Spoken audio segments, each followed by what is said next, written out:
Share મૂડીના હિસાબો accounting for share capital. Share મૂડીના હિસાબો અકાઉન્ટિંગ ફોર શેર કેપિટલ. સૌપ્રથમ જોઈએ તો પ્રસ્તાવના. ઔદ્યોગિક ક્રાંતિએ વેપાર ધંધાના સ્વરૂપમાં અમૂલ પરિવર્તનો આણ્યા.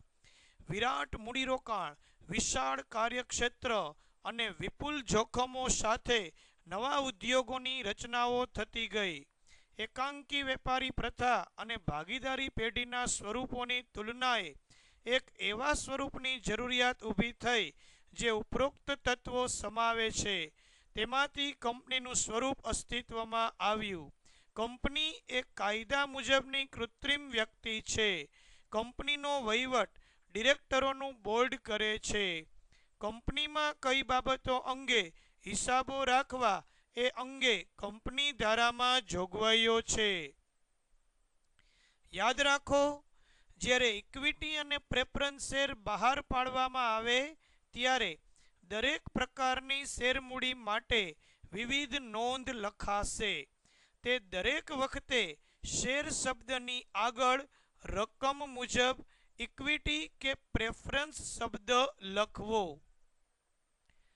અરજી વખતે થતી આમ નોંધ જોઈએ તો સૌપ્રથમ આવશે શેર અરજી સાથે નાણાં મળે ત્યારે બેંક ખાતે ઉધાર તે શેર અરજી ખાતે જમા. વધારાની શેર અરજીઓ નામંજૂર કરી નાણાં પરત કરવામાં આવે ત્યારે શેર અરજી ખાતે ઉધાર તે બેંક ખાતે જમા. શેર અરજી સાથે નાણાં મળે ત્યારે શેર અરજી ખાતે ઉધાર તે શેર મૂડી ખાતે જમા. મંજૂરી વખતે થતી આમ નોંધ જેમાં જોઈએ મંજૂરી વખતે રકમ મંગાવવામાં આવે ત્યારે શેર મંજૂરી ખાતે ઉધાર તે શેર મૂડી ખાતે જમા.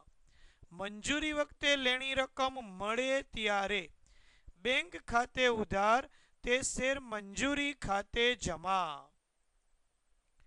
પ્રથમ હપ્તા વખતે થતી આમ નોંધ પ્રથમ હપ્તો મંગાવવામાં આવે ત્યારે શેર પ્રથમ હપ્તા ખાતે ઉધાર તે શેર મૂડી ખાતે જમા. પ્રથમ હપ્તાની લેણી રકમ મળે ત્યારે બેંક ખાતે ઉધાર તે શેર પ્રથમ હપ્તા ખાતે જમા. બીજો હપ્તો મંગાવવામાં આવે ત્યારે શેર બીજા હપ્તા ખાતે ઉધાર તે શેર મૂડી ખાતે જમા. બીજા હપ્તાની લેણી રકમ મળે ત્યારે બેંક ખાતે ઉધાર તે શેર બીજા હપ્તા ખાતે જમા. ત્રીજો અને આખરી હપ્તા વખતે થતી આમ નોંધ ત્રીજો અને આખરી હપ્તો મંગાવવામાં આવે ત્યારે શેર આખરી હપ્તા ખાતે ઉધાર